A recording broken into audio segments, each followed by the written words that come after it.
амбиция үлкен, бірақ әрекет жоқ. Сен өзіңді сезесің да, мен әлемді төңкеріп тастаймын, мен әлемдегі ұлы тұлға боламын, мен әлемді өзгертемін, мен әлем деген сияқты сөздерді постоянно айтасың, бірақ өміріңде ешқандай өзгеріс жоқ. Сен жай ғана төсекте жатасың, жай ғана күнделікті рутина, бір істеп жатқан ісіңді істей бересің, өміріңде ешқандай өзгеріс жоқ. Өзіңді кінәлі сезініп, жаман, яғни қалай айтсам болады, ең түсініксіз жағдайда өмір сүру. Және бұндай адам, бұл көбінесе менің ойымша адамдарда жиі кездесетін сезім, және бұл сезімнен мен де өткем, мен де бұны басым өткізгеннен кейін мен сіздерге осы бойынша өзімнің опытыммен бөлісіп, өзімнің осы состояниеден шығу бойынша кеңестерімді айта аламын.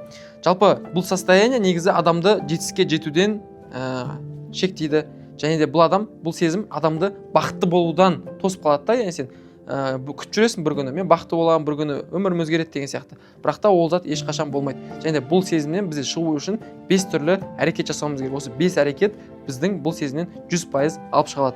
Менің есімім Еркебұлан Болатов, Абройвоч компаниясының иесімін. Жалпы өзім YouTube каналымда жас жігіттермен, жас қыздармен, өзімнің кәсіптегі опытыммен, кәсіптегі қателіктермен, кәсіптегі біліммен бөлісемін. Сол үшін каналымызға тіркеліп қойыңыздар және видеоның соңына дейін көріңіз.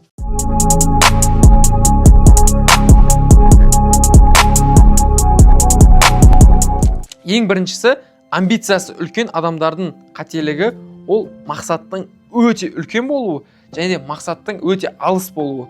Бұл зат адамның қалай айтсам болады, әрекет жасауына түсініксіз жағдай беріп қояды да. Мысалы, сен бір үлкен компания ашқың келеді, сен долларовый миллиардер болғың келеді да, бірақ сен неден бастарыңды білмейсің. Сен қазіргі өмір сүретін автобуспен жүресің, немесе зарплатаға жұмыс жасайсың, ақша қалтаңда болмайды, әрқашан біреуден қарыз сұрайсың, сөйтіп жүресің да, бірақ сен арманың анау жақта. Бұны көбінесе таксистердің примерінде келтірсек болады да. Бір таксист әңгімесі политиканы айтады, әлемнің экономикасын айтады, бірақ та өкінішке орай өзінің машинасының кредитін әрең жауып жүретін адамдар болады. Яғни бұл адамдарды мен кінәламаймын, себебі бұл состояниеде кез келген адам болуы мүмкін, бірақ бұдан шығу керек. Бұл затты миынан алып тастау керек. Ол дұрыс мақсат қою. Яғни сіз қазір қай жердесіз, точка аңыз қай жерде, және де сіздің примерно алдағы хотя бы жарты жылға мақсатыңыз болу керек та. Үлкен емес, кішкентай мақсат қойыңыз. Мысалы, сіздің зарплатаңыз қазір 150 мың теңге ма, тауып жүрген ақшаңыз, сіз хотя бы мақсат 300 мың теңгеге жеткізіңіз да осыны. Сіз анау Илон Масктарды, Дональд Трамптарды жібере салыңыз. Сіздің мақсатыңыз қазір хотя бы 150 мың теңгеден 300 мың теңгеге жету керек. Енді кейбір адамдар айтады да, сонда не біз реальностьпен ғана өмір сүруіміз керек па, біз қиялдамауымыз керек па деген сияқты заттар айтады. Жоқ, қиялдамау керек деген сөз емес. Менің де арманым бар, менің де үлкен армандарым бар. Бірақ та сен оны уақытша жібере тұрасың. Өйткені саған түсініксіз оған қалай жету стратегиясы сенің миыңда жоқ. Сен не істейсің? Сен аласың да, оны уақытша жібересің. Қазіргі кезде қолыңнан не келеді? Қазіргі кезде миың неге сеніп тұр? Тек қана соған фокус қоясың.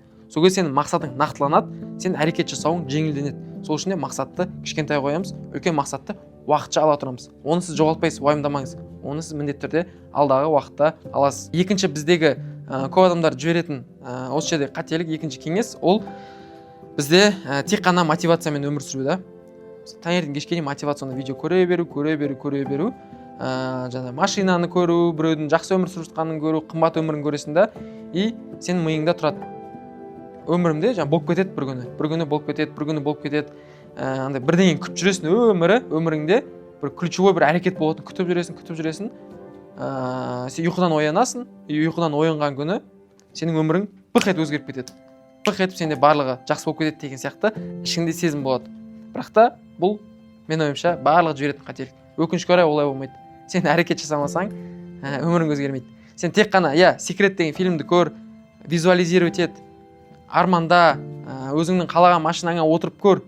Бірақ та бұл зат сені жеткізбейді тек қана. Саған нақты әрекеттер керек та, нақты жүретін қадамдар керек. Ал просто армандай беретін болсаң, ол өте оңай. Оны кез келген адам армандай алады. Кез келген адам визуализировать ете алады. Ол ключевой әрекет емес. Ол жай ғана саған мотивация беріп, әрекет жасауға көмектесетін зат. Бірақ та тек қана сонымен өмір сүрсең, өкінішке орай өзіңнің нәтижеңе қол жеткізбейсің. Үшінші зат бізде көп адамдар жіберетін қателік, ол өткенге өкіну, болашақпен өмір сүру. Бұл да барлығы жіберетін қателік. Мысалы, өткенге өкіну деген қалай? Амбициясы бар адамдарда мынандай сезім бар да, барлығында, мен сияқты адамдарда. Олар энергиясы көп екенін түсініп тұрады, потенциал үлкен екенін түсініп тұрады, бірақ та кешегі күні, одан арғы күнін ол бос өткізіп алғанын түсініп тұрады. Кейбіреу жасы 30-ға келуі мүмкін да, мысалы амбициясы бар, жасы 30-ға келуі мүмкін. Қарайды, мен сияқты 22 жастағы жігіттер байып жатқанын көреді, $1 миллион тауып жатқанын көреді да, не ойлайды? мен уақытымды өткізіп алдым, менде қиналдым деген сияқты ішіне салыстыру сезім басталады. И ол адам өзінің өткен өмір үшін өкінеді да, бүкіл энергиясын соған құртады. Және де алдағы уақытта болашақпен өмір сүреді. Қалай? По-любому бір күн жақсы болып кетеді. Ертең бастаймын, ертең ары күні бастаймын, осы қарызым жауап тастаған соң бастаймын, өмірімді өзгертуге әрекет жасауды, жаңағындай ата-анаммен осылай сөйлесіп болған соң бастаймын деген сияқты жауапкершілікті болашаққа сыра береді, немесе университетті бітіргеннен кейін бастаймын деген сияқты өзінің болашаққа жауапкершілігін тапсыра береді. Ал қазіргі өмірі, өкінішке орай, қазіргі өмірмен өмір сүрмейді ол адам. Бұл үшінші қателік. Төртінші осы бойынша кеңесім ол сіздер риск қойыңыздар әрқашан. Яғни миларыңызды мынаны ұстап алыңыздаршы. Аз ақша тауып жатсың, риск аз. Әрекет жасамай жатсың, сенде риск жоқ. Дисциплина жоқ, себебі сенде риск пен тәуекел жоқ. Мысалмен келтірейік. Сен тренировкаға барғың келеді, бірақ та сен ертеңге қалдыра бересің. Ал ойлашы, сен аласында қымбат абонементті, мысалы Есентай фитспадан, аласында қымбатқа абонемент аласың 150 мың теңге бір айға. Сен істейсің 150 мың теңге бір айға фитнесқа төлегеннен кейін сен бармау саған больно болады да ішіңде. Сен бәрі де барасың. Немесе біреудің алып, мысалы қымбат курс сатып аласың да, сен істейсің бизнес ашу бойынша. Сен аласында төлеп тастаған соң сен ішінде ана білімді ақтау керек, төлеген ақшаны ақтап, білімді қолдану керек деген сияқты ішінде бір риск болады. Немесе бизнесті ашасың жаңағыдай, ақшамен реклама бір товарды алып, реклама түсіріп, оны таргетке жібересің, сенің ақшаң уже минусқа кетті, сен істейсің, осы ақшаны қалай болса да мен ақтап алуым керек деп ойлайсың. Яғни сен өмірде белгілі бір іске тәуекелмен жертва жасамасаң, рискқа бармасаң, сенде рост болмайды. Сол үшін де міндетті түрде әрекет жасамай жатсаңыздар, онда сізде қазіргі таңда риск жоқ, тәуекел жоқ. Соның кесірінен сіз әрекетке бармай жатсыз, зона комфортадасыз. Сол үшін де алыңызда қазір қалтаңызда не бар, или өміріңізде не бар риск жасайды. Алыңызда риск жасайсаңыз. Тіпті ең оңай рисктің түрі ол барлығы жасай алатын, ол просто инстаграмға айтып, өзіңіздің мақсатыңызбен бөлісу.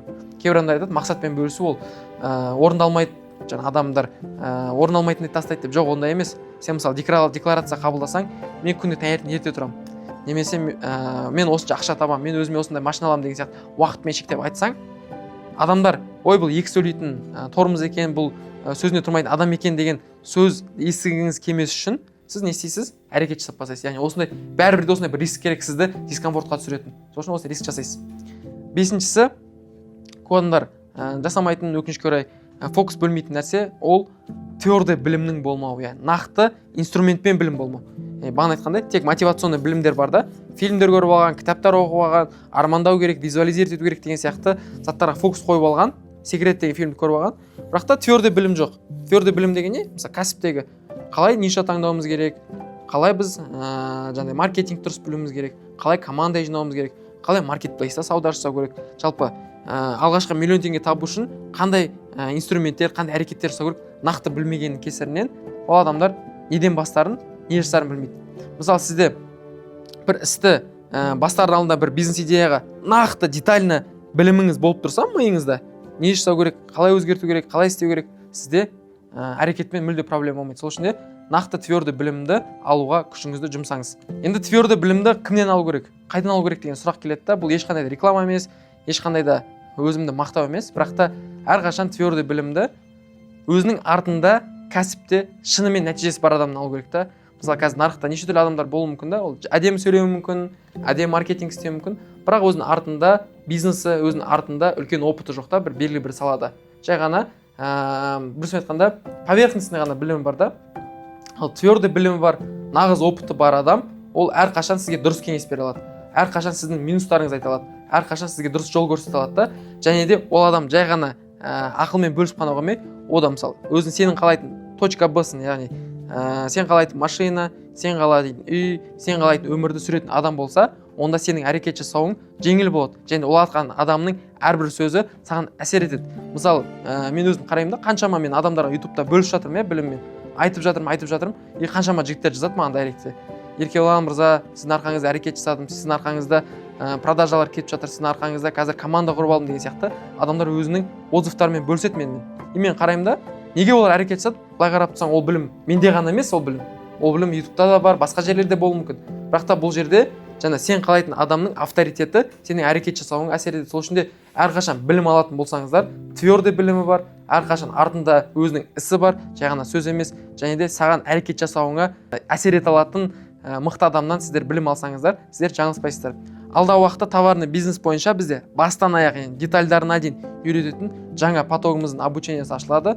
Бұл обученияға тіркелгіңіз келсе, бұл обучениені алғыңыз келсе, предзаписпен бізде сізді қабылдай аламыз. Ол үшін жаңа шапка профиляда сілтемеге өтіңіз. Ол сілтеме арқылы өтіп, анкетаны толтырсаңыздар, сіздерге менеджер шығып хабарласады, және де отбор жасап, сізді өзіміздің обученияға алатын боламыз. Жалпы бұл обученияға келіп, мен оңай ақша тауып кетем, бір-екі әрекет жасап, бір-екі кнопканы басып байып кетем дейтін адамдарға айтарым, бұл сіздерге емес. Маған ондай адамдар керек емес. Мен тек қана нәтиже көрсететін, тек қана еңбекқор адамдармен жұмыс жасағым келеді. Және менің командам да сондай адамдарға көмектесуге дайында. Ал жеңіл жол іздейтін адамдарға айтарым, басқа бір кісіні тапсаңыздар, басқа эксперт тапсаңыздар, или білмеймін, басқа бір видеомен, мотивациямен өмір сүріп жүре берсеңіздер, сіздерге ол нормально деп ойлаймын. Ал твердо білімді іздейтін адамдарға ғана біздің обучение арналады. Және де оны біз бизнес бастап кетуге де қолайлы бағада жасап қойдық. Қосылыңыз келсе, оны шапка профиляға өтіп тіркей аласыздар. Жалпы видео пайдалы болды деп ойлаймын. Амбицияңыз болса, ол жаман емес, ол жақсы, керісінше сізге ол топливо. Просто осы инструментті біз дұрыс қолдана алуымыз керек. Каналымызға тіркеліп кетіңіз, және де комментарийға өз ойыңызды жазып кетіңіз. Осы видеоны өзіңіздің амбициясы бар досыңызға жіберіп қойыңыз. Келесі видеода кездескенше.